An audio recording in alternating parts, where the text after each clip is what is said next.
आपल्या सगळ्यांचा मराठी हॉटस्पॉट। पृथक की भयतति बाल सुधायति उन्मक जायन कुतुंजनो पार्थ सुदे भवनक्त सुधायति निद्रा भयंति जायन्ते रोम भयायति नाम निष्ठ भय रोम भयायति नाम निष्ठ रोम भयायति नाम निष्ठ। झोपी गेल्याच्या नंतर ज्याच्या अंगावरचे रोम कृष्ण कृष्ण म्हणायचे म्हणून तर पंढरपुरातलं गोवर्धन भाऊ येड झालतो। पिस लागणं म्हणजे काय देवा, येड होणं। नवल पिस लागलो होतं अर्जुनाचं, कोपे तरी निवांत साहे हा ऋषी तरी बुझावीत जाय। हे नवल पिस लागलो होतं अर्जुनाचं का? भक्तीतला शो होता, भक्तीतला। आपण फार काय झालं तर रामकृष्ण हरी तोंडान म्हणू ठराविक लोक 18 लोक कालच्या लॉकडाऊन मध्ये माझ्या वाचण्यात आले की ज्यांनी स्पर्श केलेल्या वस्तू सुद्धा कृष्ण कृष्ण म्हणत होत्या। त्याच्यातले 4 विरळे, एक अर्जुन, एक चोखोबाराय, हे दोन दुसऱ्या कीर्तनात सांगू। सगळ्या गोळ्या एका टायमाला दिल्यावर रिॲक्शन येत असते, अशा पाठीमागे ठेवले पाहिजे। जाळल्याच्या नंतर ज्यांच्या अस्थि विठ्ठल विठ्ठल म्हणतात ते चोखोबार आहे। झोपी गेल्यावर ज्यांचे रोम कृष्ण म्हणतात ते अर्जुन। आणि स्पर्शा भव जायते नारायण वदंती स्थिता भास्कराचार्य सांगायचे। ज्याचा स्पर्श झाल्याच्या नंतर देवाचा जप करीत होते असा एक व्यक्ती, तसे बरेच आहेत, एवढाच सांगणार आहे मी। त्या व्यक्तीचं नाव कबीरदास। त्याच्यासाठी शास्त्रात 2-3 तर पुरावे आलेत, पण एक शपक पुरावा, ठाई ठाई सेल्यावरती दिसे राम नाम ग, ठाई ठाई सेल्यावरती दिसे राम नाम ग।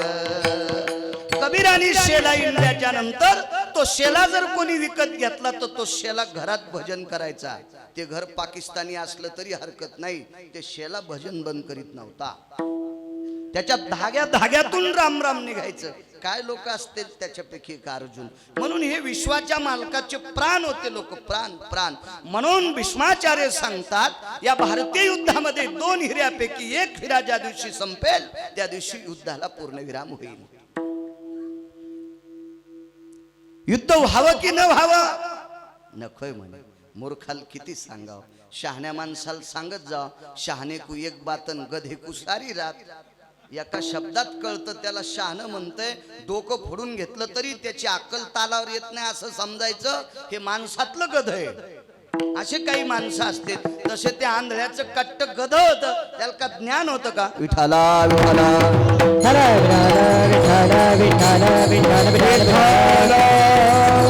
सुरुवात झाली युद्धाला। येऊन या काळ बैसला शिवसा सांगते। 113 बाण भीष्माच्या अंगात घुसले। पितामह भीष्माचार्य खाली पडले। भीष्माचार्य ज्या ठिकाणी पडले त्या ठिकाणाला ज्योतिष सरोवर नाव आहे। ज्योतिष सरोवर कुरुक्षेत्र बघायला जा, ज्योतिष सरोवराच्या ठिकाणी भीष्माचार्याचं शरीर पडलं। पांडवांना स्नान करण्याचं जे सरोवर आहे त्याला ब्रह्म सरोवर म्हणतात। 244 एकरचं, फार मोठं। 10 फूट पाणी खोल, वरून रुपया टाकला तरी चिचकापट वरून कळतं, इतकी शुद्धता। आपली चंद्रभागा साफ केल्यावर 2-3 रेल्वेचे डबे झंपरच गवसतीन यायचे। तुम्हाला कोण्या महाराजांनी सांगितलं मला त्याचं नाव सांगा, त्याला हंतोच दुपारा। विठाला विठाला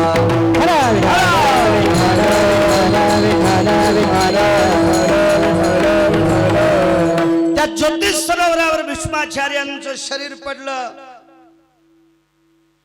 विटेवरचा मालक 8व्या अवतारातला द्वारकाधीश कृष्ण परमात्मा खाली उडी टाकली। धावत भीष्माचार्यांच्या जवळ गेले आणि प्रणाम केला। सत्पुरुषाय नमो नमः।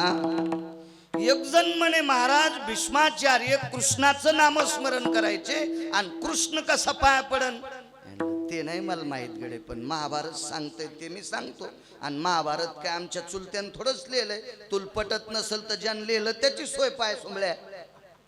हो ना, आमच्या घरच्याचं सांगितल्यावर तू म्हण तू काऊन हिचकायला म्हणून, पण महाभारत व्यासांचं आहे ना, व्यासोचिष्ट जगत रे. बरं, व्यासांच्या मुखारविंदातून पडलो आणि लिहिलं बुद्धिदाता वरिष्ठम, मान बुद्धीनं प्रविष्ट असणारे माझे गणपती बाप्पा ते लिखाणा करता होते. यासारखा येडगळ बी नव्हता सोमळ्या. महाभारतातलं सांगावं लागेल, भीष्माचार्याचं दर्शन जगाच्या मालकाने घेतलं तरी एक जणाची कळ जाईच नाही. काहीला अशी कळ येते पोटात, ते कोण्याच डॉक्टरच्या जात नाही. पुरावा लागतो ना, लागतो. त्याला सांगितलं, बाबा भीष्माचार्यांनी 9 बाण ज्या वेळेला रथावर टाकले अर्जुनाच्या, तो रथ कधीच पेटला होता, कधीच पेटला होता. पण तो रथ न जळण्याचं कारण एकमेव या भारतीय संस्कृतीतला 1 नंबरचा संन्यासी बायको भेटत नाही म्हणून लग्न नव्हतं केलं. बरं, या भारतीय संस्कृतीतला 1 नंबरचा संन्यासी मारुतीराय ध्वजावर बसले होते, ध्वज स्तंभावरी वानरू. त्या मारुतीरायाच्या कृपेने रथ जळाला नाही. का म्हणे मारुतीरायाने उड्डाण केलं असतं तर रथ जळाला असता. अगा कृष्णा भयस्थितेषु पार्थाधिष्ठितम रहंवरे वैश्यानरो तथा जायाम यति पंचानन माधिष्ठिता. हे काय गांजा फुक्याचे वाक्य आहेत का? जर तो 55 11वा रुद्र, नुसते शंकर नाही, शंकर तर रावणाला प्रसन्न झालते म्हणून तर त्याने लय लोकांच्या नाकात दम आणला होता. हे बेटा प्रसन्न नव्हता झाला, एकटा 11वा रुद्र पट्ट्या मी नाही. बरं, म्हणजे असं करतो म्हणजे मारुतीराय प्रसन्न नव्हते म्हणून त्याचं डबडं वाजलं, नाही तर ते कोणालाच मेळ लागू देत नव्हतं. इतकं विचित्र होतं रावण ते. असो, त्या मारुतीरायाच्या कृपेनं कृष्ण वाचले. तेव्हा काही काही माणसाची झाक जात असती. आपल्याच जन्माला येते, आपल्यात राहते, आपल्या सोबत खातेत आणि आपलेच वरखंडे काढतेत. यायला चारवाक नावाची जात म्हणायची. आणि अशा चारवाक जाती आपल्या सुद्धा कुंटाला जन्माला आल्या. विठ्ठला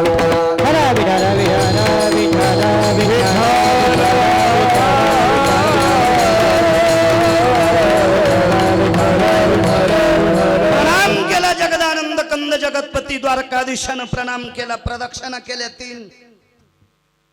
भीष्माचार्य ज्या वेळेला पडले त्यावेळेला कौरवाच्या पक्षातली लोक गर्भगळीत झाले. हातातली बाण भातुडी खाली पडली. सर्वजण भर भर भर भर भर भीष्माचार्यांच्या जवळ आले. अर्जुनाकडे बघितलं. पार्था, मान खाले जाते रे. संदिशी 2 बाण सोडले आणि बाणाची तिवई लागली. जवळ जाऊन असा तक्या थोडाच द्याला. हो, त्या दुर्योधनाचा मामा शेकुन्या बोंबलत आला तिथं. ते भरजरी उशी घेऊन आलता. म्हातारं शेकुन्याच्या हातची उशी थोडीच पाठील घेते. ते म्हातारं म्हणजे काय मंदिरात पते खेळणार थोडंच होतं का? मंदिरात बिड्या वाढणार का? मंदिरात दुसऱ्याचं बसून इचकिनार म्हातारं होतं का? त्या म्हाताऱ्याला यम सुद्धा भेट होता. यम इतकं अधिकारी म्हातारं होतं. बाणाची तिवई दिली मानाखाली. कृष्णा जी, भगवान तृष्णा भो स्थिते शुजायते. तहान लागली कन्हया, तहान लागली. शकुनी सोन्याची झारी घेऊन उभाच होता. ज्यानं सख्या बहिणीच्या 100 सुना विधवा केल्या, अशा पाप्याच्या हातचे पाणी भीष्माचार्य कसे पेतील? 100 सुना, 100 सुना. हो, 2 माणसं शास्त्रात नालायक सांगितले. ससुर घर जावाई, बहन घर भाई. पुढचं म्हणत नाही. तुम्ही घरी गेल्यावर म्हणा पुढचं.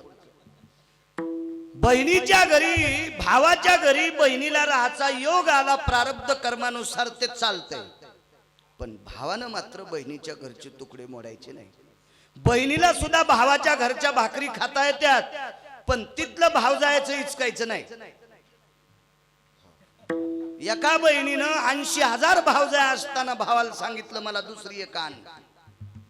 तिच्यासाठी ही नकटी झाली बहीण 7व्या अवतारातली. ती रावणाची बहीण होती येडगळ. भावाला तिनंच मारलं त्या तुटलेल्या नाकाची. आणि 8व्या अवतारात गांधार नरेश, तो देश गांधार. आता इंग्रजी नाव आहेत आपल्याला त्याच्यामुळे कळत नाही ते बुवा, पण तुम्ही बघा जुनी नावं पुराणात लक्षात येईल. गांधार नरेश कुठे? आता मी ते सांगल, पण मी का गुत घेतलं का सगळंच? बैल 2 आणि 300 एकर जमीन 2 तासात कशी व्हायची? तुम्ही बी काम करा. माणसानं कामाला लावली पाहिजे. माणसं त्या गांधार नरेशाचा राजा फार मोठा राजा होता. घरात तुळशीपत्र ठुलं आणि बहिणीच्या पोरायला पत्ते खेळायला लावले. ते लुडो आता खेळायचं नाही काय काय लोकायला म्हणून ते लुडो खेळायला लावला आणि सत्यानाश करून टाकला बहिणीचा. तो शकुन्या पाणी घेऊन आला. मी 14 लोकायला आवजाव कधीच बोलत नाही. जयद्रथ्या, शकुन्या, रावण्या बजाले 3 11 पुन्हा सांगू. विठाला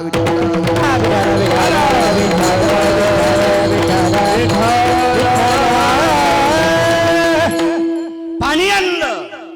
तोयां तृष्णा निवारण हितार्थायां पारणीर शकुनी स्थितेषु. पारणी म्हणजे हात, तोय म्हणजे पाणी. तुमची तहान भागवण्यासाठी मी पाणी आणलंय असं शकुनीच्या मुखारविंदातून वाक्य पडलं. म्हाताऱ्याने डोळे मिट केले. शहाण्याला कळत असतं.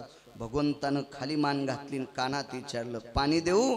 होय. कोणाच्या हातचं पाहिजे? पार्थाच्या. मग बाण मारला. भोगावती 2 सांगितल्या रवींद्र बुवा. एक स्वर्गात भोगावती नाव, त्या स्वर्गातल्या भोगावती नावाच्या गंगेनं एक फार मोठा व्यक्ती होता. फार मोठा व्यक्ती वानर होतं. ते वानर, त्या वानराला स्नान घातलं शेवटचं.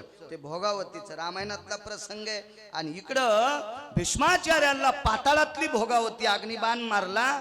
पृथ्वी फाटल्या गेली आणि दिव्य अशी पाण्याची धार भीष्माचार्याच्या तोंडात पडत होती. तुम्ही बघा कुठं, तुम्हाला जर कुरुक्षेत्रावर गेलं तर चित्रीकरण सापडेल. तुम्ही महाभारत जरी बघितलं तर प्रत्येक अध्यायाच्या चित्रावर तसं दाखवल्या जातं. आणि ते पाणी अर्जुनाने पाजलं. भगवान जवळ आहे. पितामह, पुढचा निर्णय काय? जायचं कृष्ण. पितामह, आपण कसे जाणार? तुम्ही इच्छामरणी आहात. ते सगळं खरंय कृष्णा, पण ते पायथ्याला येऊन बसलंय बेटा, येऊन बसलंय. तुम्ही जाणार आहेत होय, पण एक गोष्टीचं दुःख आहे कृष्णा. उत्तरायण चालू आहे का दक्षिणायन? तर ज्योतिष्य शास्त्रामध्ये प्रवीण असणारे महाभारतात 2 लोक होते.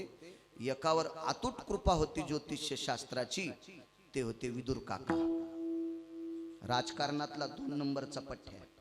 हा, विदुर काका सारखं राजकारण 2 नंबरचं जगात कोणी नाही. 1 नंबरचा कृष्ण, 2 नंबरचा विदुर, 3 नंबरचा कनक, 4 नंबरचा चाणक्य आणि 5 नंबरचा राजा. नुसत्या भारतात नाही, विश्वात त्याच्यासारखं राजकारण कोणालाच करता आलं नाही. रयतेचा राजा छत्रपती शिवाजी महाराज. कीर्तन झाल्यावर एक जण म्हणला महाराज 6वा नंबर कोणाला? म्हणलं तू तुझ्या हिशोबाने इतकी हलकट जिबे का कोणालाही 6वा नंबर द्याला. विठाला विठाला.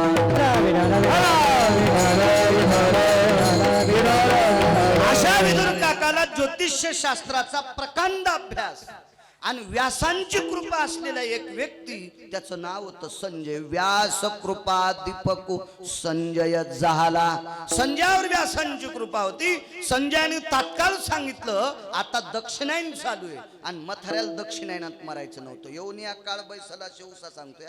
एसटी किती लांबून येऊ द्या पण बस स्टँड मध्ये आणतो. ताण घेऊ नका. गाईनं कोणाची मका खावा पण दुधाला आणि शेणाला घरी यावा. कीर्तनकारानं किती लांब फिरावं पण आपल्या कडव्याच्या भोवताला आलं पाहिजे.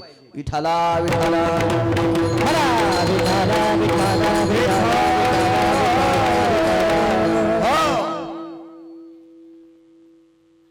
दक्षिणायन चालू आहे.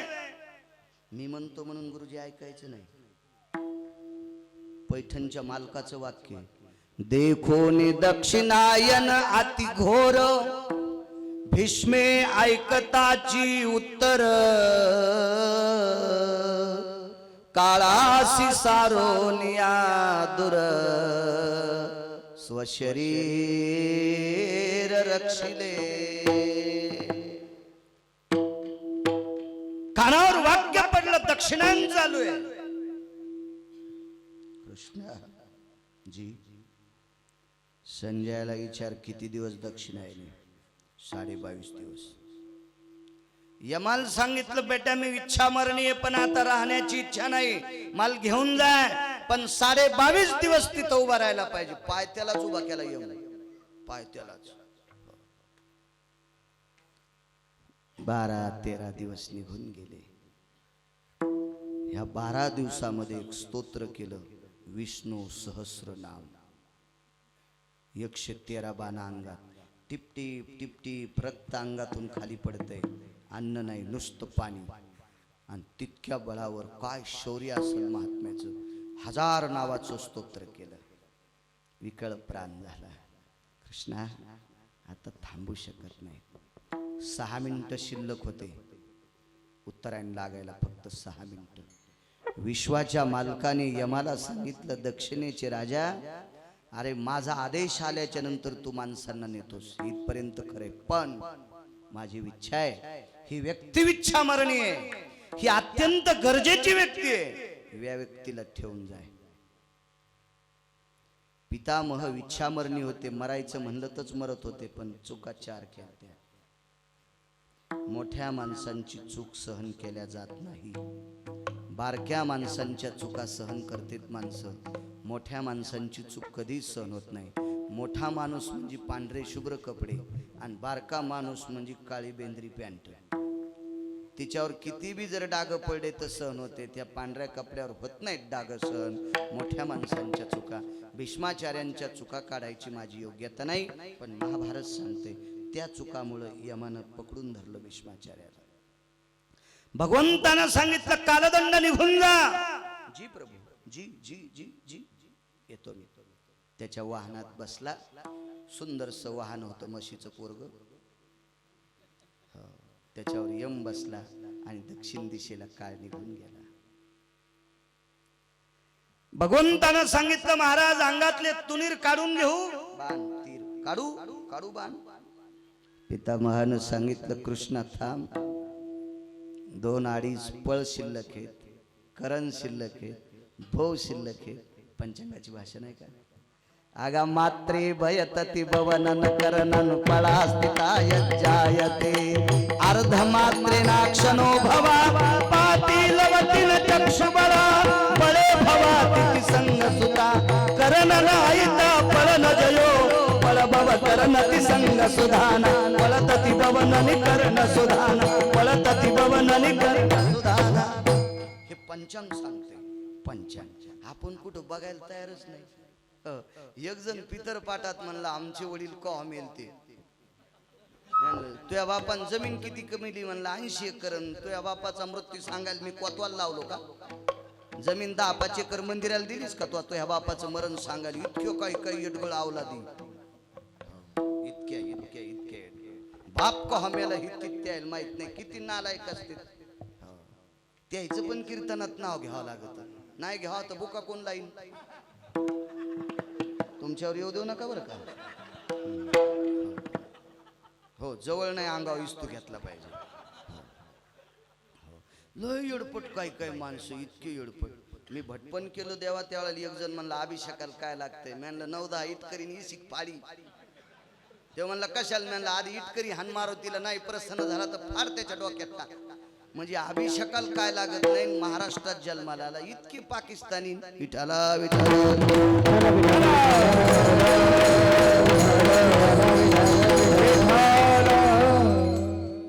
गेला म्हणे यम. सन सन सन सन तो रेड्या दामटीला. त्याच्या पायाच्या टापाचा धूर दिसत होता. बघा बघा पितामह बघा.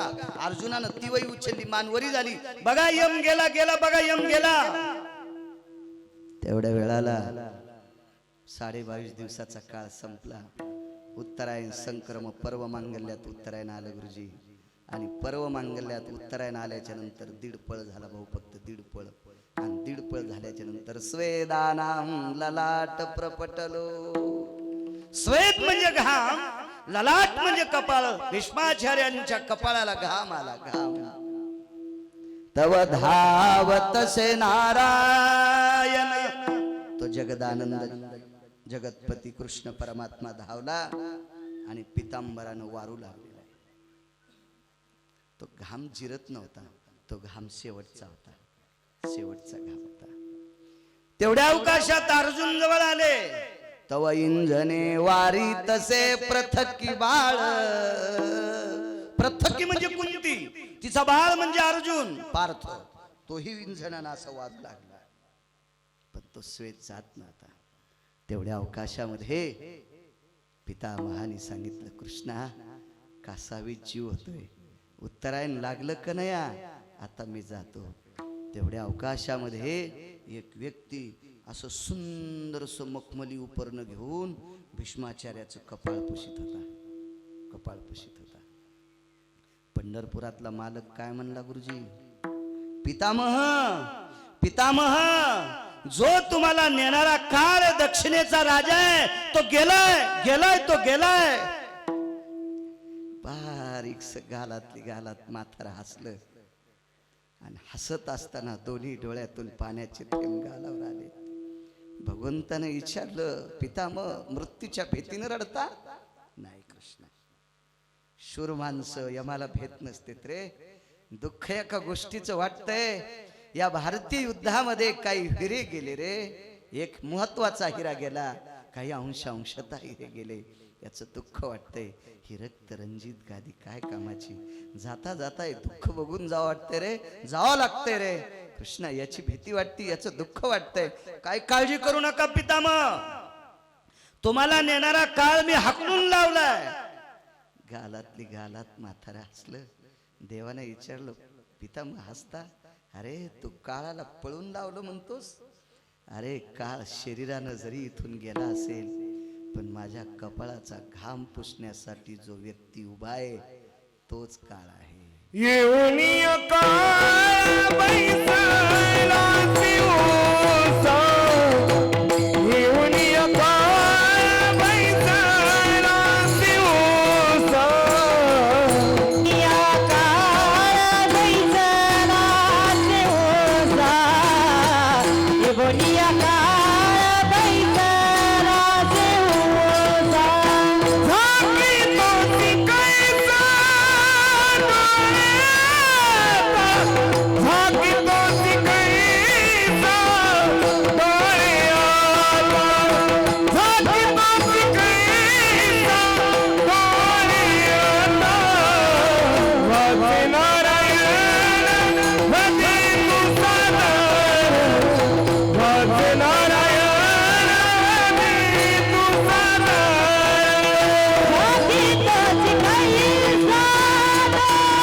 पितामह भीष्माचार्यांच्या उशाला जर काळ बसत असेल तर आपल्या तर कवाही बसेल.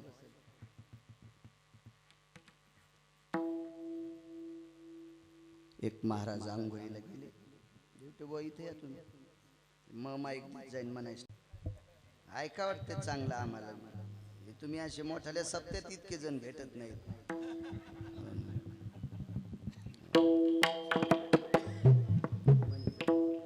ते बी चांगलं म्हणतोय, वासरू बारीक आहे असू द्या, आणि तू बारीक सपन ते काय आता ते वळी पेटवायला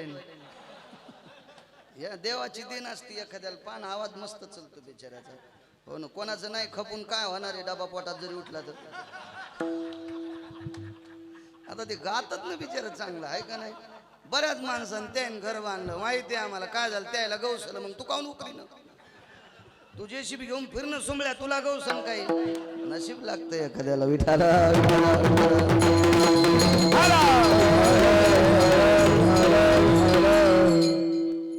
महाराजांना विचारलं, एक व्यक्ती ऐक म्हणे, पुढे असे किती व्यक्ती आहेत.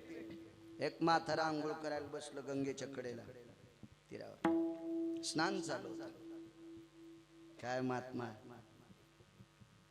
देवा ते स्नान करत असताना रोचा म्हणत होतो, गंगानां विन्मखो तटभवन् तटजद्निरेणां तर्पणभयजायते कृतियो शास्त्राणां वेदपाराङ्गतभयोस्थितो जलाभोगानां गंगोदकभवम् आपाम्पति निरायां सर्वेषु यम् एतं सप्त आपाम्पति शिताशुजायो शिरसांबयद्वन्द्वानाः. असं स्नान करायचं मग ठरवते दत्ताबा. स्नान चालू असताना एक जण हलकट आलं, गुरुजींनी धरलो म्हातारं, नेलं उचलून. ते म्हातारं एवढा अधिकारी,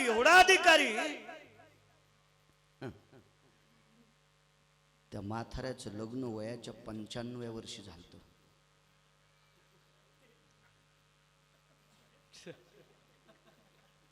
खरं तर आपल्याकडे 100 वर्ष म्हणल्यावर वय फार वाटते दादा पाटील, म्हणून 95 म्हणतो.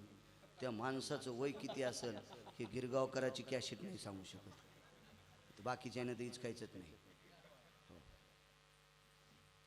अडचणीत हात घालायचा मलाच ना दे, डसनत काहीच.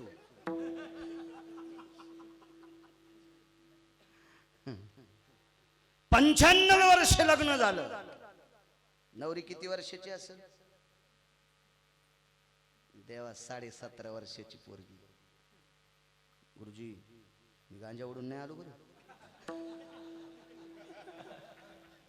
17.5 वर्षाची पोरगी हिने अशी माग सरकन, असे सरका मागच्या मी दिसलो म्हणजे बरं वाटत असते. हो ना, मला पैसे यायला काय त्या निदान मी तर दिसू द्या.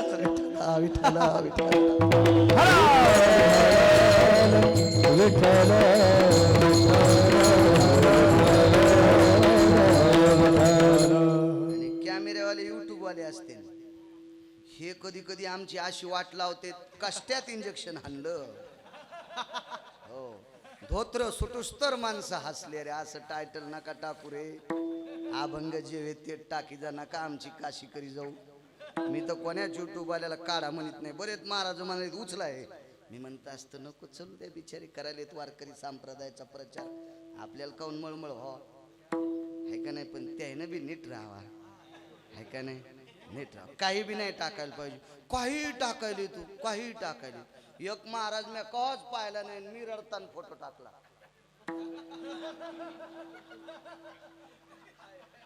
काय सोंग आहेत मला ते युट्यूब. आता हे बारक थोत्तर झालं त्याच्यामुळे ते गौसत नाहीत ते.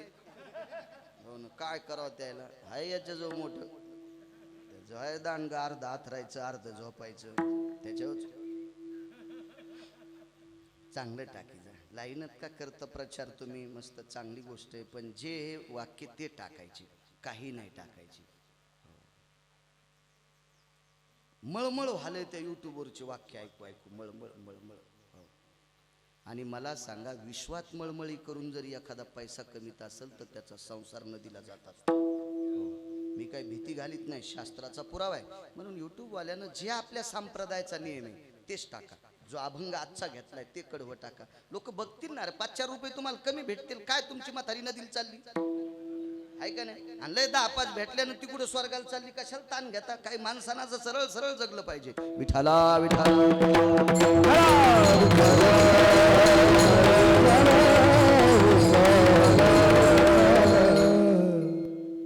17.5 वर्षाची रवींद्र देवा नवरीने एक चूक केली. ती तपाला बसलेलं गुरुजी माथार तपश्चर्या करत असताना वारूळ झालं. मधात काय चमकत म्हणून डोळे फोडले. भागवतात गोड प्रसंग आहे.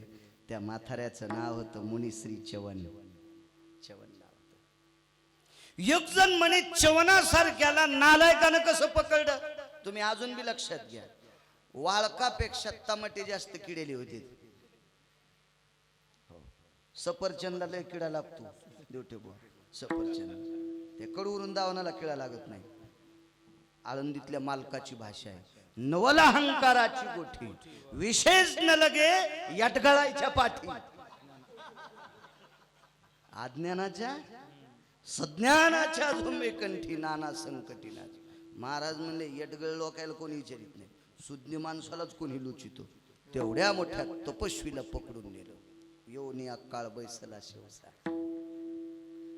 उचलून कुठं नेलं. तारक पाटील. 7 पाताळापैकी एक हटकेश्वर नावाची देवता आहे. त्या देवतेची उपासना करणारा अमर असणारा व्यक्ती त्याला राजा बळी म्हणतात. त्याच्या बाजूला एक उत्तर खंड आहे आणि त्या खंडामध्ये उरंगांचं वास्तव्य म्हणजे सर्पांचं वास्तव्य. तिथं वासुकी नावाच्या सापाची नगरी आहे आणि त्या नगरीमध्ये मुनिश्री चवनांना कोंडून टाकलं. किती अधिकारी चवन डोळे फोडले त्या पोरीनं. राजाला सांगितलं कोण सोय करीन. पोरगी बी उदार, मी पाप केलंय, मी लग्न करते. केलं लग्न. आईनं वाट लावताना सांगितलं पोरी, या महात्म्याला आम्ही तुला दिलंय, या महात्म्याला ब्रह्मांडाचा मालक समजून सेवा कर. जर तुझ्या पोटात पाप येईल त्याच दिवशी मायन बाप मेलेले ऐकशील. याला म्हणायचं मायबाप. लय काय काय मायबाप हुशार हो. बबीला कडई संगत देते. बबे दोनच तोंडन खिचडीन बोंड, कुठं बसती सासू सासऱ्याचे कपडे धुत. असे काय मायबाप. पैठणच्या तळ्यात टाकावं यायला माशा तरी सुधरत खाल्ल्यावर. काय सेवा केली गुरुजी. रवींद्र बुवा त्या सेवेचं तप उदयाला आलं आणि सनत कुमार धावत आले. भिक्षां देहि मा. भाजलेली पानगे चारी सनत कुमारांच्या झोळीत टाकले. को भवाहा सुकन्या स्थितो भवाहा. तिचं नाव होतं सुकन्या.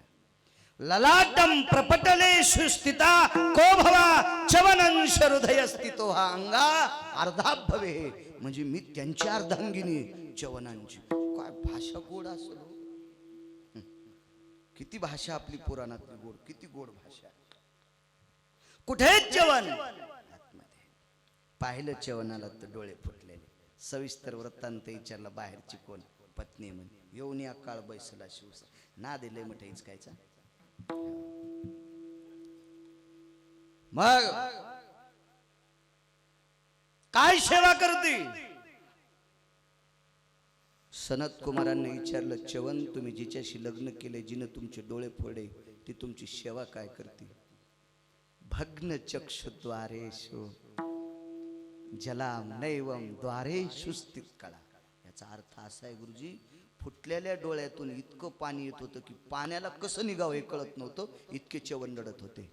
आगा वात्सल्याम दुर्बल्यस्तते वचे. आई लेकरावर प्रेम करती, हे प्रेम सुद्धा कमी आहे, इतकं ती माझ्यावर करती.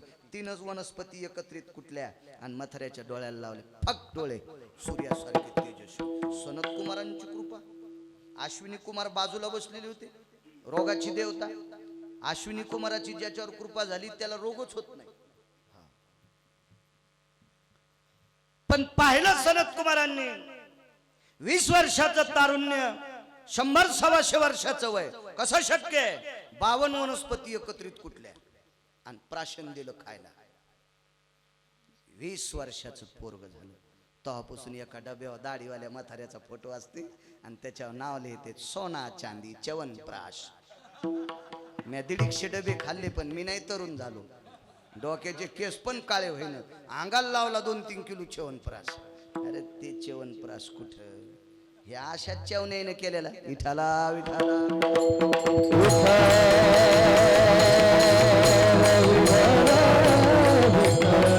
आणि त्या च्यवन मुनीला वासुकी नावाच्या सर्पाच्या नगरीत ठेवलं.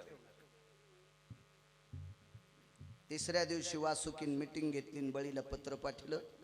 राक्षसराज राजाधिराज महाराज बळी महाराज, आपल्या काही लोकांनी च्यवन नावाचे महामुनी आमच्या नगरीत आणून ठेवलेत, घेऊन जाय. बळी चांगलं बोलत होता पण माई जरा मराठवाड्यातली भाषा आहे आपली. माणसं घणानं नीट होईन तर सोनाराच्या हातोड्यान को नीट होतील मुचकून येईन त्या. राजा बळीन सांगितलं तू काय दुखत रे, राव दिन मथार परमार्थिक आहे म्हणून तर आग लागली म्हणजे आमच्या इथं. वासुकीच्या प्रत्येक सर्पाच्या दाढेला वरी करडी सारखी पिशवी असते. करडी पेरायच्या त्या करडी एवढी पिशवी असते, ती विषाची पिशवी असते आणि तिला दाताचा संपर्क असतो. तो दात मध्ये गेला आणि विष गेलं की माणूस जातो. 6 मात्र्यातलं विष संपलं. कोणामुळं? च्यवनांमुळं. च्यवन म्हातारं तिथं गेल्यावर गपचिक बसतं का ते. सुरू झालं त्याचं नारायणा नारायणा नारायणा नारायणा नारायण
प्रमाण सोडायला यायला म्हणू देत जाईल आहे का नाही. काय मी तर रोजच तुझ्या बोकांडीवर आहे ना, काय ताण घेतो तू. हो ना, हो ना. म्हणू देत जा आहे का नाही. नव्या पाहुण्याला पुरणपोळ्या केल्या पाहिजे, आपण रोजचेच घरचे आहेत ना, काय ताण घ्यायचं. म्हणून देत जाईल नागरे बुवाला दादा ऐकत आहे तसं ते. मी बी येडगळ कशाला संगत हो गुरुजी, उगट हवा दाबायचं काम. भजन सुरू केलं. 6 मात्र्यातलं विष संपलं भाऊ. 6 मात्र्यात घेऊन जा. राजा बळीनं सांगितलं बरं झालं ना तुमचं विष संपलं तर. आहो म्हणले आमच्याकडे विष आहे म्हणून तर माणसं भेटेत तारक पाटील.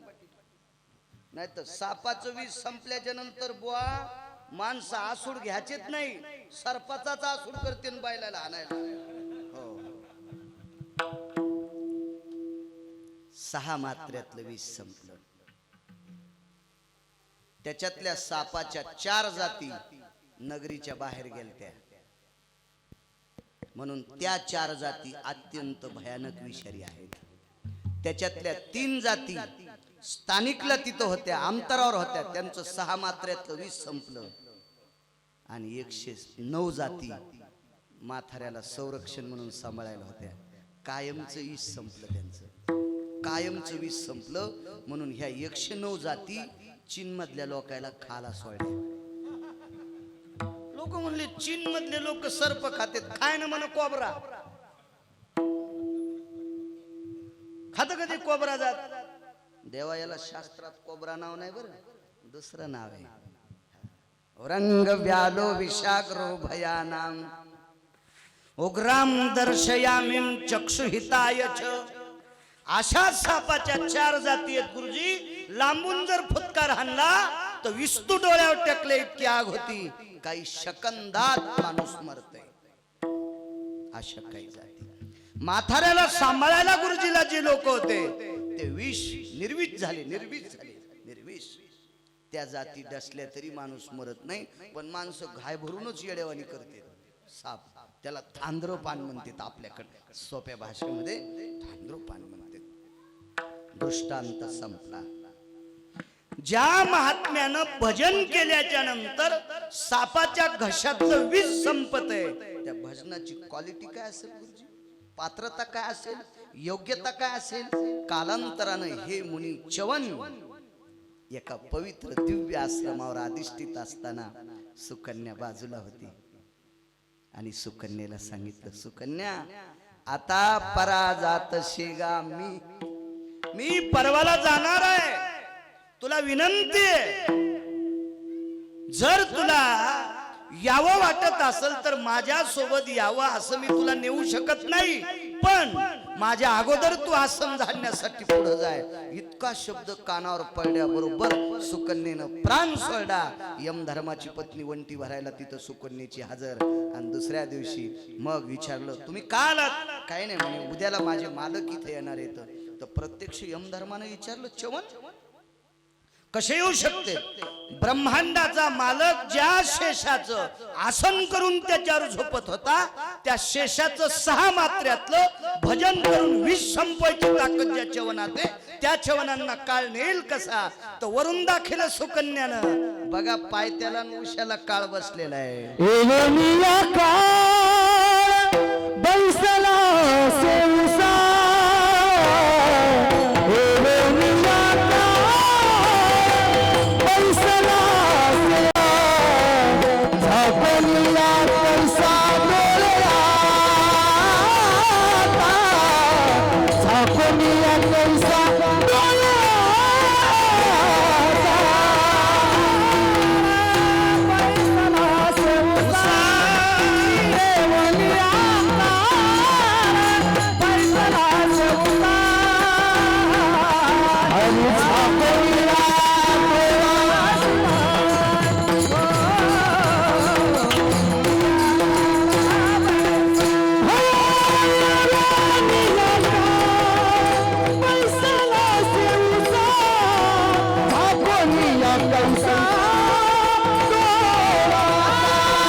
कळालं का तुम्हाला?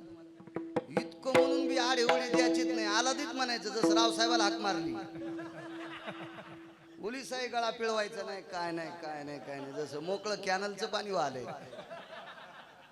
देण असते परमेश्वराची. चला एखाद्याला किती मोठे चवन रवींद्र देवा. आपण किती जणांना भजन केल्या नाचलेलं दूध पुन्हा दूध होईल? शक्य आहे का गुरुजी? नाही, नाही होऊ शकत, नाही होऊ शकत. सापाचं विष संपवायची ताकद असे चवन मुनी, त्यांच्या सुद्धा उषा पाय त्याला काळ बसलाय. किती मोठी व्यक्ती. एक गाव पेटलं गुरुजी. शेवटचा पुरावा आता. शिजल्यावर जाळ घातला की वरून उतू जात असत. कोणाच्याच कामी नाही. राहिलेलं करपतन वरी गेलेलं उतू जात, मग कोणत्याच कामी नाही ते.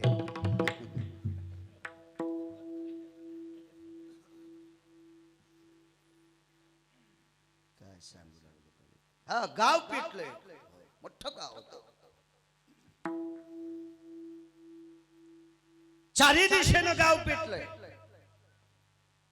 आता बाहेर पळून जावं तर जाता कुठं? गाव कोसत पेटला. गया वया माणसं करू लागली. पण गावाच्या एका कोपऱ्याला राजवाडा होता. म्हणजे सगळी माणसं 4 भागात राहत होते आणि 12 भागात राजवाडा होता. 3 हिस्से राजवाड्याला आणि 1 हिस्सा गावकऱ्यांना. चला म्हणले राजवाड्याकडे. पळत सुटले राजवाड्याकडे. दुपारची वेळ आहे. या दुपारच्या वेळेला राजा झोपलेला आहे. राजाची धर्मपत्नी राजाची पाय दाबते. ती भारतातली स्त्री. हो. मालकाची सेवा जी करती असं समजायचं भारतातली स्त्री आहे. आणि मालकानं कमिलेल्या बाजारावर मजा मारती पण मालकाची सेवा करीत नाही असं समजायचं पाकिस्तानी आपल्याकडे आली. सोपं उदाहरण. त्याला काय लईच काय. या भारताची, या देशाची अशी पवित्रता आहे. या देशाची स्त्री इतकी पवित्र आहे म्हणून सकाळच्या काकड्यात त्यांचं वर्णन केलंय. ज्या घरी कुल स्त्रिया राज्य राणी व संपत्ती. कुलवान स्त्रिया. भारताच्या बाहेर पंढरपुरातल्या मालकानं एक देश सासरवाडी म्हणून स्वीकारला. त्या देशाचं नाव नेपाळ. तिथल्या एका स्त्रिया पवित्र सांगितल्या. पुराण सांगते म्हणून आपल्या मनचं मी सांगितलेलं मी बायको मानायची नाही. तुम्ही कसे मानतात? पुराण सांगते पुराण. आणि वक्त्यानं कधीच शहाणपणा करायचं नाही. आपल्या मनचं सांगायचं नाही. गोमासम समस्थिता एतम जठरा नलो तृप्साम यतम पापा भयस्थितो. इशिक जरी माळी गळ्यात असतील आणि खोट जर पुराण सांगत असल तर गाईचं मांस खाल्लं इतकं पाप लागतो वक्त्याला. म्हणून त्यानं शहाणपणा करायचा नाही. विठाला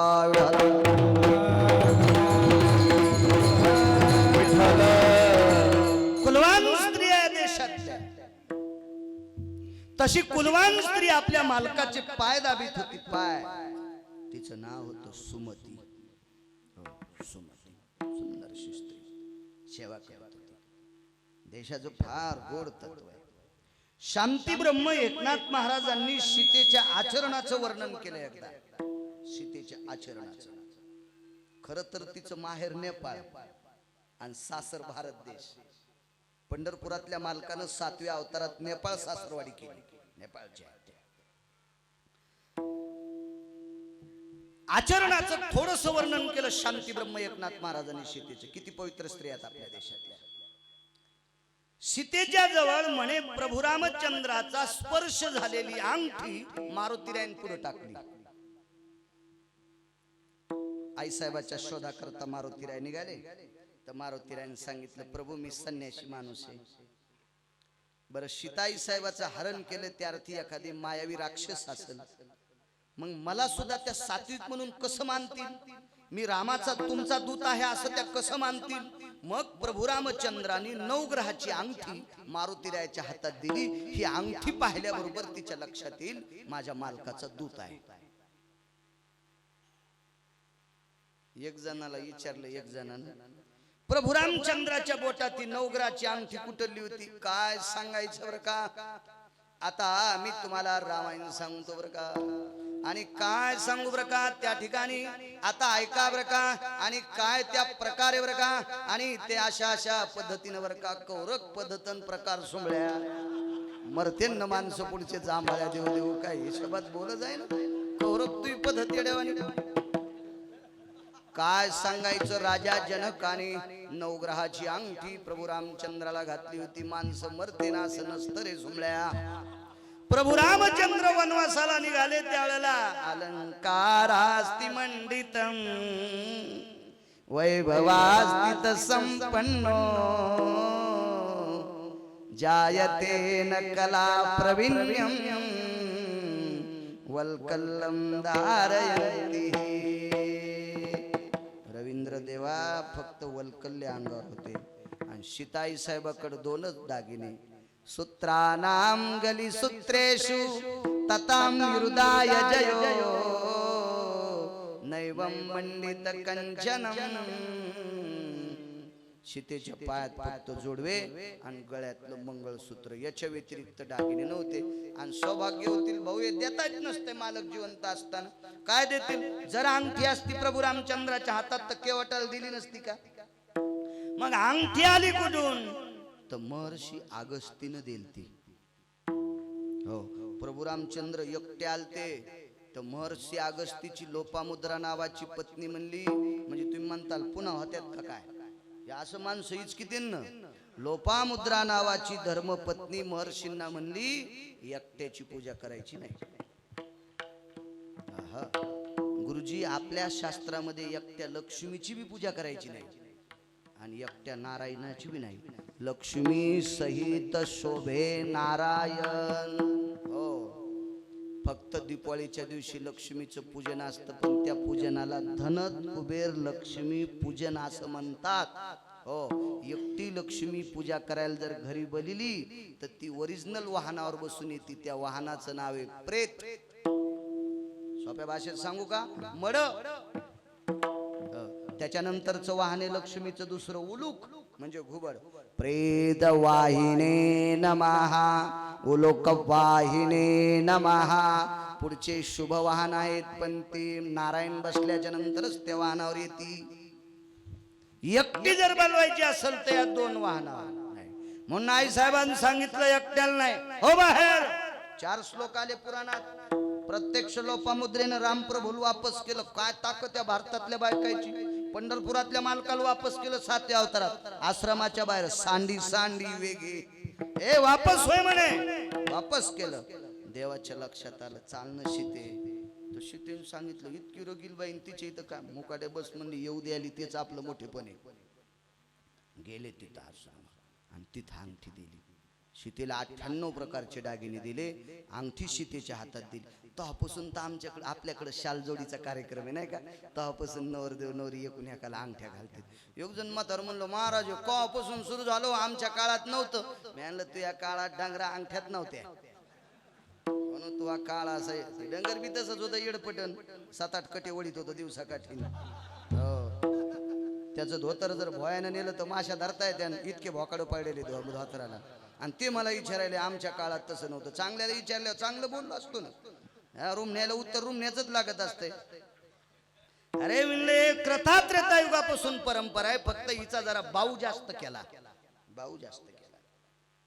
ती अंगठी दिली. सीतेच्या आचरणाची ताकद सांगितली शांती ब्रह्म एकनाथ महाराजांनी. रवींद्र देवा मारुतीरायनं अंगठी सीतेच्या पुढे टाकल्याबरोबर सीतेनं काय मालकाचा स्पर्श झालेल्या वस्तूमध्ये रामच पाहिले. रामच बघितले आणि काय केलं गुरुजी तिचा आचळू सरसावला. नाथांचं वाक्य बाबांचं पैठणच्या. तिचा आचळू सरसावला. अंगठीत राम पाहिले आणि पदराला हात घातला आणि पदर पुढे सरकिला. होताच पुढं पण पुन्हा सडकिला. ही भारताच्या स्त्रीची परंपरा आहे. इतकी पवित्र आपल्या देशाची स्त्री इतकी पवित्र. काय सांगत होत मालकाची पाय दाबीत होती सुमती. इतरोक चालतं उभाट्या उथांड्या पाळी कमी होत असती. भोयट्या म्हणल्या मग चलू द्या. आता तुम्ही म्हणताल बेटाडा काढायच्यात, उभं राहावं लागेल, दगड टाकावं लागेल. पाय चुरत होती तेवढ्या अवकाशात बाहेरून गर्दा ऐकू आला. धावा पळा वाचवा. बाईनं आबदागिरी घालणाऱ्याला सांगितलं वारं घाला, मी येते बाहेरून. चामरे घालू लागले. काय झालं? आईसाहेब गाव पेटलाय, जिकून पेटला नाही तिकून पळून जा. चारी बाजूने पेटलाय. मग एक काम करा, आरडाओरड करू नका, आमच्या वाड्यात या, जळणार नाहीत. आता 10-5% लोक कोणालाच मानित नाहीत, कोणालाच मानित नाही. तुम्ही किती सुंदर गा, किती माणसं अशी येड्यावानी बावण्यावानीच करीत काय, बावण्यावानीच.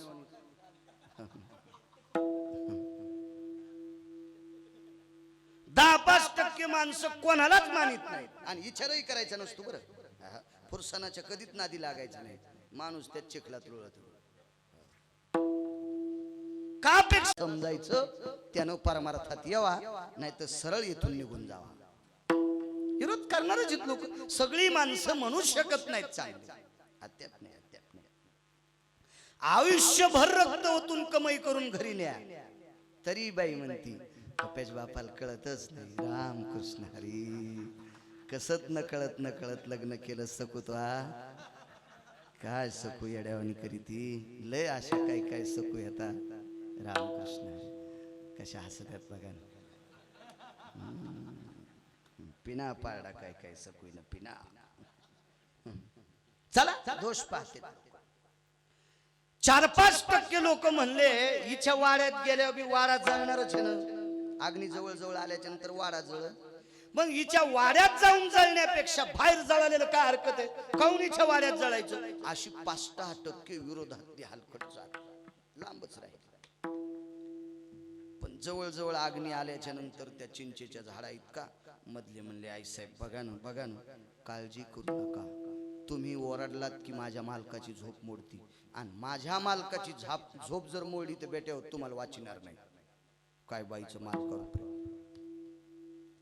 वैकुंठवाशी माधव महाराज सुरज खेडकरांचं एक वाक्य मला 23 पानाची प्रत सापडली त्यांची लिखाणाची. एका चांगल्या माणसाकडून मिळाली.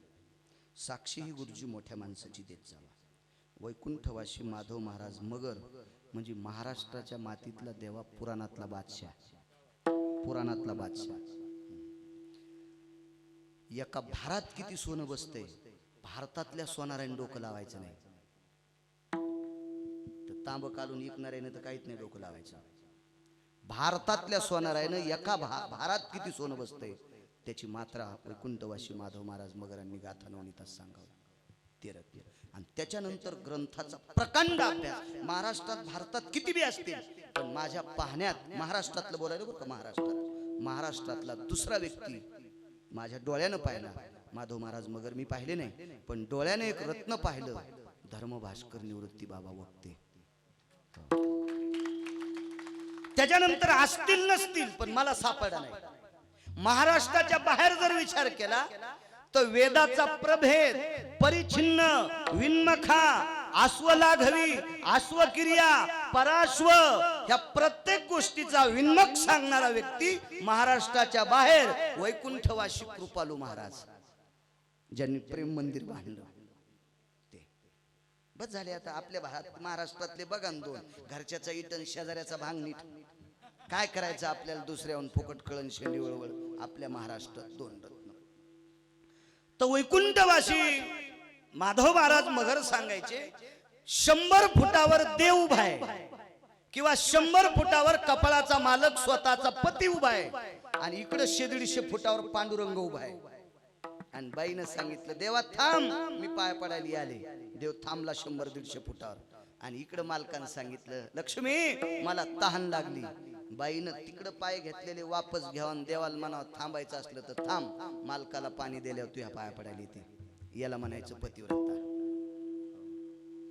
भजनात सगळ्याच्या पुढं आणि मालकाचं करती घोड. कसं मानता येईल मला सांगा तुम्ही. अद्याप नाही. ती संस्कृती आपल्या देशाची. पाया पडतो तुम्हाला तुमच्या. जी बाई मालकाच्या सकाळी पाया पडते तिला पंढरपुरातला मालक मानितो. जर खोटं सांगत असेल तर पाप माया बोकांडीवर बसेल. कशाला तुम्हाला खोटं सांगू? हा, काय गरज आहे तुम्हाला खोटं सांगायला? सगळ्यात मोठं पुण्य बाईनं आपल्या पतीची या मता अनुसरोनी पतिव्रता, मानी भ्रताराची बोली, धन्य जगी ती माऊली, तिचे होता दर्शन मिळे पोट भरी आणले. द्रौपदीचे नुसते नख पाहिले तर 60,000 लोक दक्षिणासह जीवन पडले नदीमध्ये. दक्षिणासह इतकी ताकद होती, एवढी श्रद्धा, एवढी अफाट शक्ती स्त्रीची. शांत बसा म्हणे, माझ्या मालकाची झोप जर मोडली तर तुम्ही जळून जाताल. शांत बसले. अग्नी जवळ आला, बाई मधात गेल्या. गुरुजी एक पाण्याचा तांब्या आणला आणि आंब्याचे 2 पानं घेतले आणि ते हातात, डाव्या हातात तांब्या घेतला. ते पाण्यात तांबे पानं बुडवायचे आंब्याचे आणि असे वाऱ्याच्या भोवताल शिपडे. पाणी तांबरच बरं का तारक पाटील, तांबरच महाराज, तांबरच पाणी. आता हे तांबर पाणी नुसतं असं सिंचन केलं. आपण जसं भागवतातल्या कलशाचं पाणी घट हलवल्याच्या नंतर, उत्तर पूजा झाल्याच्या नंतर श्रोत्यांच्या अंगावर टाकतो. उदको न भवो स्थितं जलं वरुणास्तापिस्तो शिरसा त्वयं कृपा छत्रास्तितोच्चलेषु. सर्वांवर कृपा त्या पाण्याची, वरुणाची व्हावी. वरुण देवता असती मध्ये आणि ते 7 दिवस त्यांनी कथा प्रसंग श्रवण केलेला असतो त्या पाण्यामध्ये आणि ते शुद्ध जल तसं पाणी शिपडलं. काही लोक म्हणले आता या बाईनं पाणी शिपडे, आम्ही रान्नं रिकामे गेले तरी पाणी जळून गेलं आणि तांभर पाणी शिपडन यांना अग्नी जल. तुम्ही काळजी करू नका. अग्नी असा जवळ आला. 4-5% लोक विरोधक होते. ते म्हणले बेट्या मला मानू नका. ती सुमती नावाची स्त्री म्हणली मला मानू नका, पण वाचण्यासाठी मरणाच्या भीतीने तरी माझ्या वसली होती. नाईलाजानं मरणाच्या भीतीने हिच्या वसलीत आले आणि नसते डोळे झाकून नमस्कार केला. अग्नी नारायणा, याच्या अलीकडे येऊ नकोस. सगळं गाव राखुंड झालं. तिथं अग्नी आला की इजला. मग काही लोक म्हणले बाई ह्या पाण्यात कोणतं केमिकल होतं? तू असं इथं शिपाड्याबरोबरच अग्नी भेला तिकडे गेला. तर त्या बाईनं सांगितलं बाबा रे, माझ्या घरी आलेला निष्ठावंत संन्यासी, निष्ठावंत योगी, निष्ठावंत तपी, निष्ठावंत अनुरागी, निष्ठावंत वारकरी घरी आल्याच्या नंतर मी त्याची पाद्यपूजा करीत होते आणि पाद्यपूजा केल्याच्या नंतर खाली पायावून पडलेल्या पाण्याचा एक थेंब, एका साधूच्या पायावून पडलेल्या पाण्याचा एक थेंब या तांब्यात टाकीत होते. असे लाकडीच्या काळात काही बायका सती गेल्या तर अगोदर सतीचं शरीर जळत आणि मग कपडे जळते. आपण माणसं पेटिल्यावर माणसाचे कपडे जळते आणि मग शरीर जळते. भाऊ सतीचं आधी शरीर जळतं तारक पाटील आणि मग कपडे जळते. सती न देखे आग्न, महाराजांचं वाक्य. अग्नी पाहू शकत नाही, इतकी पतिव्रतेची ताकद. आणि दुसरी ताकद नामधारकात तुका म्हणे अग्नी झाला तुका म्हणे अग्नी झाला ते शीतळ, प्रतापे सबळ नामाचिया, हो प्रतापे सबळ नामाचिया. तुका म्हणे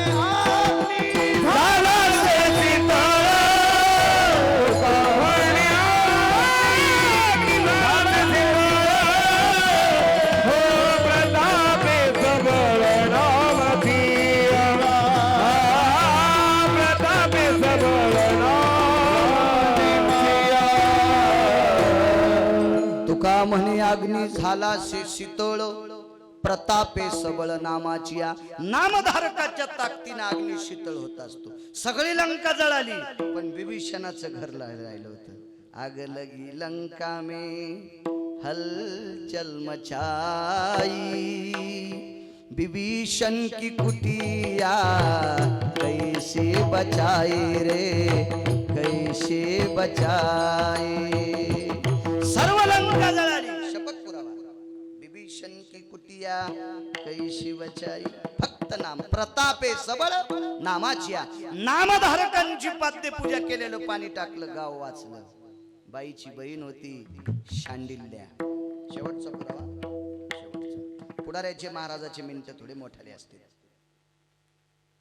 आपलं वेळेत सुटन. जिनं गाव वाचिलं जळत्या अग्नीतून ती सुमती आणि हिची सख्खी बहीण साध्वी शांडिल्या गावाच्या बाहेर तुला पर्णकुटी करून राहत होती. हिची पर्णकुटी पण जळाली गुरुजी. तर तिने विचार केला, हिनं लग्न केलं, संसार थाटला, तरी ना अख्खं गाव वाचिलं, मी बैरागिनी झाले तरी मग झोपडं वाचू शकलं नाही.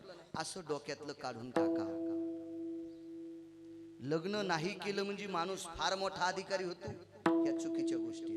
वृंदावनला गेलो, पुरुषोत्तम महाराज दिंडी क्रमांक 15, त्यांना गाडी घ्यायची होती.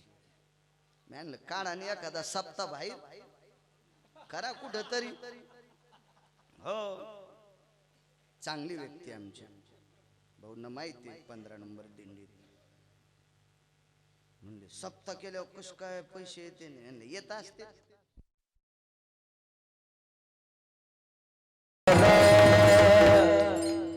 दत्ताबुवाच्या एक छातीवर काय मासी येणं वापू कदा वाज वाज त्याला करताय.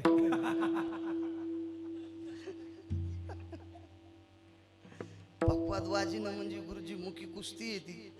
कसा जेवून पक्वादाव बसू द्या, पुन्हा डबल जेवतोच माणूस आहे का नाही महाराज.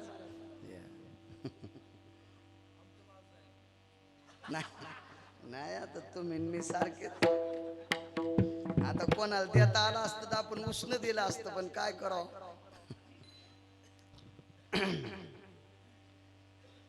वृंदावनला गेलो, मी मराठीत भागवत सांगू लागलो. 5 दिवसाचा सत्संग होता, भागवतावर प्रवचन. 5 दिवसात भागवत नसतो. मग एका महाराजानं तिथल्या नेलं, त्यांना त्यांची ते आपल्याकडचे विद्यार्थी समजून सांगायचे. अशी ना अशी कथा मराठी कळत होती ना त्याला. म्हणे बाळू महाराज बोले ठीक है नुगई. म्हणलं हो लग्न के हे ये तो काम गलत करते तुम महाराष्ट्र के लोग बोले. हिंदी मला काय सांगता यायची नाही, आमचं इचकन त्याच्यापेक्षा मराठीत सांगतो. मैं हिंदी इधर से गाडी आहे, उधर से गाडी आहे, गाडी चली गई, मैं खाली राहिला. त्याच्यामुळे कशाला इचकायचं उगच. ते महाराज म्हणे तुम्ही महाराष्ट्रातले माणसं विद्वान आहेत, सरस्वती कृपा पात्र आहे, पण बेटे तुम्ही लग्न करता. तर त्याच्या शिष्याला म्हणलं काय बायको काय डसती काय, बायकोन काय होतं. शांती ब्रह्म एकनाथ महाराजांनी लग्न केलं. 36 वर्ष पंढरपुरातला मालक पाणी भरायला. तुकोबारायनं लग्न केलं, त्यांच्या पत्नीचा काटा काढायला नखानं नाही उपटीला, दातानं उपटीला. हजारो सूर्याचं तेज ज्याच्या पितांबरात आहे त्याचे ओठ किती कोमल असतील देवा. आणि ते ओठ जिजाबाईच्या पायाला लागले पांडुरंगाचे. किती श्रेष्ठ आहे संप्रदाय. त्याची बुकनाच पडला त्याचा. त्यानं तेव्हापासून बोलणंच बंद केलं. अरे तुम्ही लग्न करीत नाहीत म्हणजे लय धडे काय. विठाला विठाला विठाला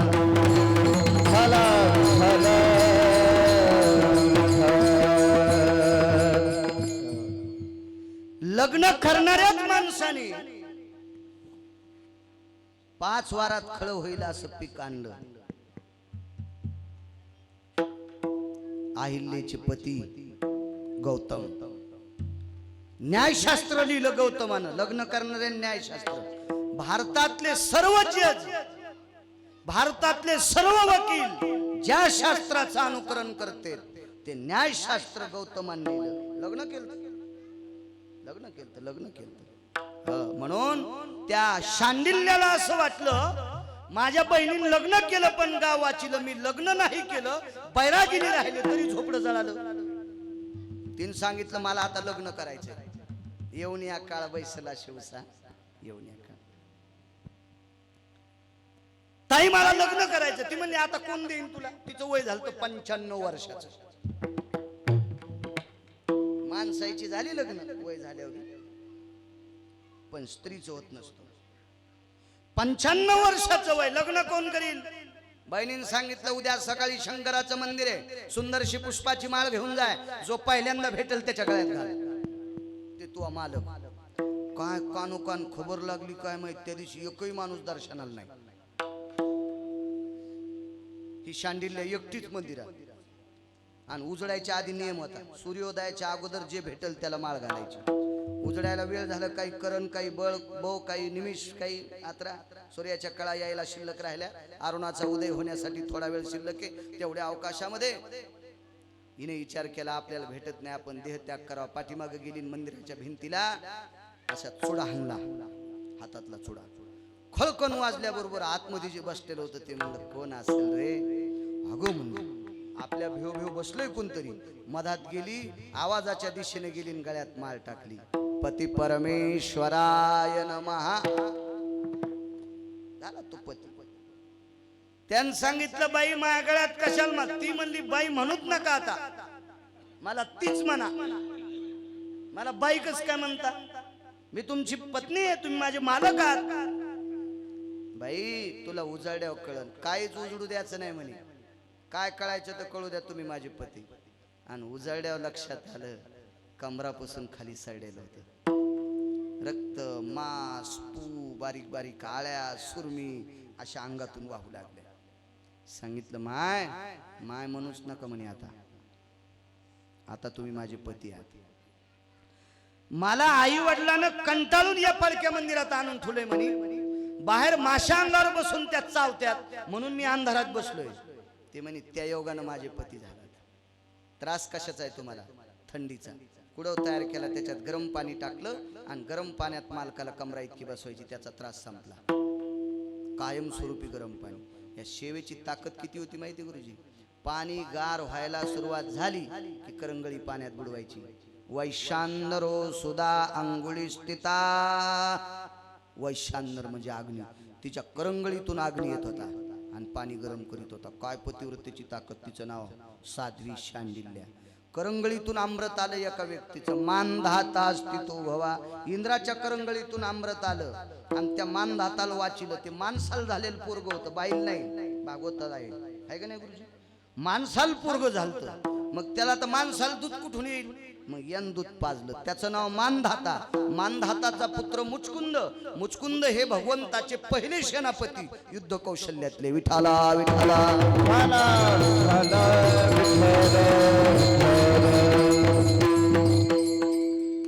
पाणी गरम व्हायचं, ज्याला मायबाप विचारित नाहीत त्याची इतकी सोय झाली होती. मस्ताड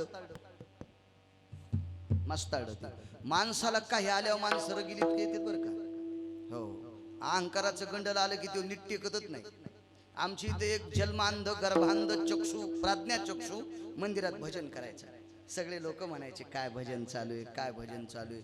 आमची इथलं एक जण मुंबईला नोकरीला होतं, मा मित्र होतो, आम्ही सोबतच शाळेत होतो.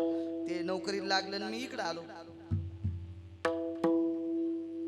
त्याला 72,000 रुपये पगार आहे, तरी 35,000ची महिन्याला पेत आहे. आणि मी इकडे आलो. मला काय अशी शासनाची पगार गिगार काय एवढी कुठून येईन आपल्याला 72,000.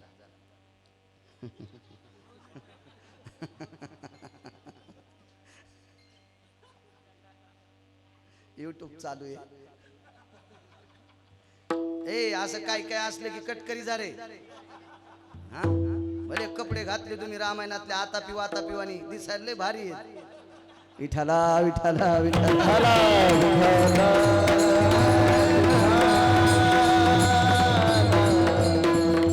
ते गावाकडे आलं मला म्हणे महाराज हे भजन कोण करतंय? आपले अण्णा. त्याला दिसत नाही ना. म्हणलं भजनाचा आणि दिसण्याचा डोळ्यानं थोडंच भजन म्हणायचं. नाही मंदिराकडे कसे जाते? म्हणलं पायान जाते. ते म्हणला काय व्हा तुम्ही आडमुटवानीच बोलतात, पण त्याला दिसत नाही कसे. म्हणलं काठी आपटीत आपटीत जाते. एक काम करायचं म्हणायचं, त्याला खंदील घेऊन जात द्यायचा.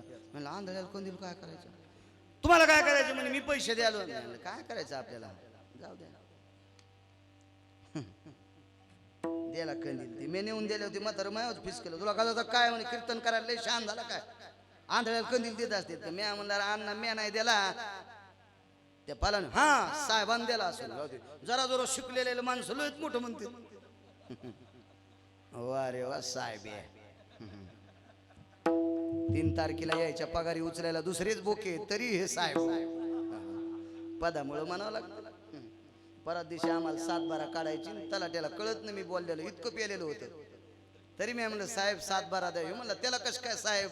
अरे म्हणलं त्याच्या सहीशिवाय 7-12 चलत नाही ना.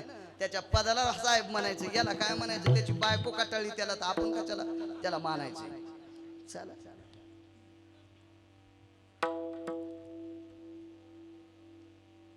कंदील द्यायला सांग म्हणलं. त्या म्हाताऱ्याला काय सांगायचं म्हणले, अण्णा तुम्ही मंदिरात जाताना अंधारामध्ये तुमच्या हातात कंदील लागलेला असल्यावर तुमच्या उजेडात लोकायला कळण अण्णा यालेत लोक तुमच्या बाजूनं. हो गडे, कधी कधी माणसं माझ्या अंगावर बी पडत येतं, दिसत नाही. हा, कंदील असल्यावर तुमच्या अंगावर येणार नाहीत. आता जोपर्यंत कंदील नव्हता गुरुजी, तोपर्यंत म्हातारं रस्त्याच्या कडीनं काठी आपटीत आपटीत चलत होतं. कंदील हातात आला तेव्हापासून काठीत फेकून दिली, रस्त्याच्या मधून चलू लागलो. इतकं फुगलं म्हातारं. मोठा माणूस तुमच्यासारखा बारीकसा त्याच्या अंगावर आदळला. कोणीकडे गेला असेल म्हातारं.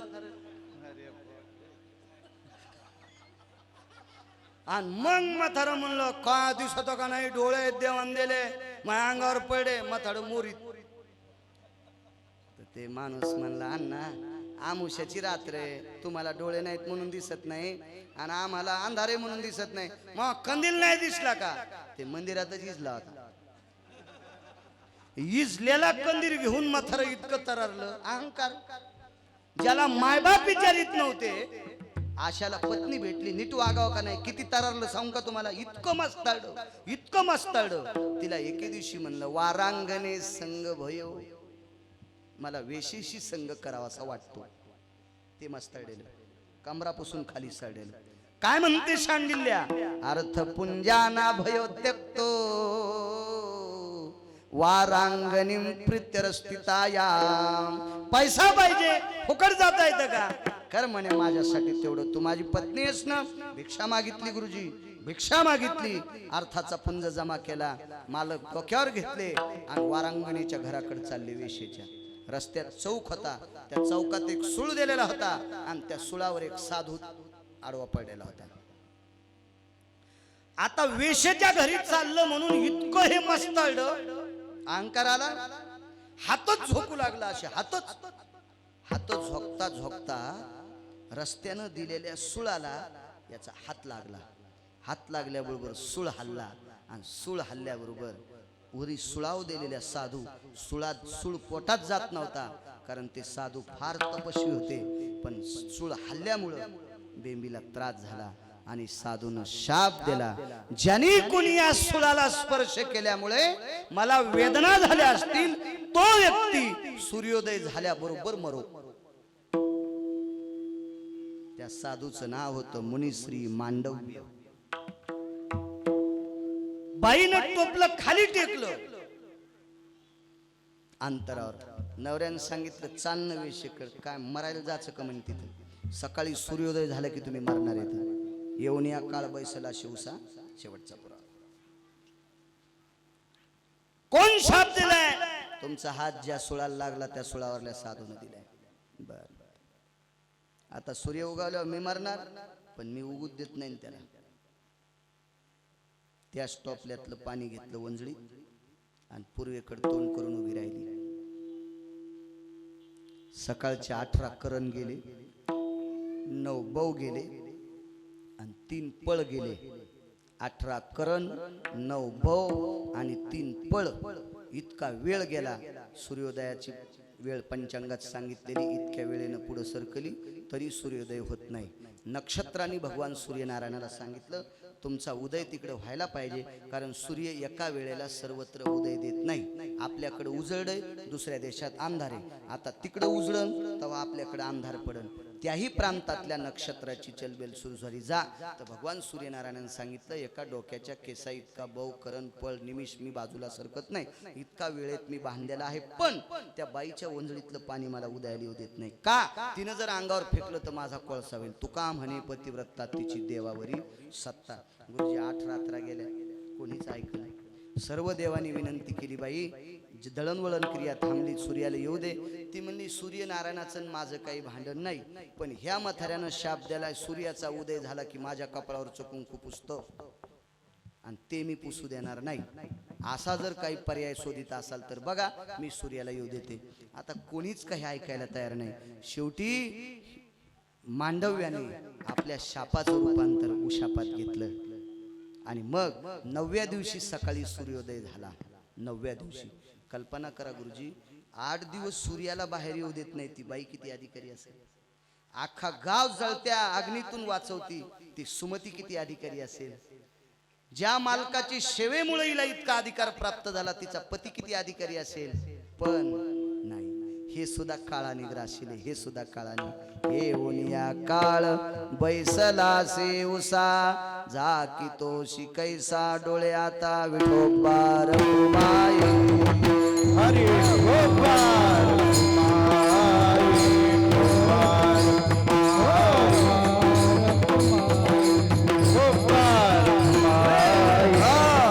आणि एकदा काळ उशाला बसला की त्याचं रूपांतर प्रेतात होतं. आणि प्रेतात रूपांतर झालं रे झालं की मग मात्र त्याच्या शरीराची माती शरीराची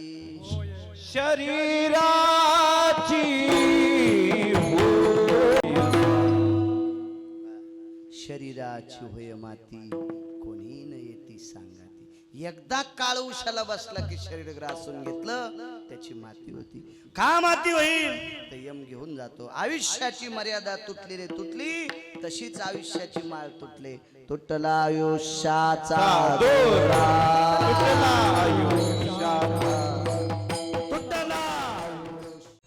आपल्या सगळ्यांचा मराठी हॉटस्पॉट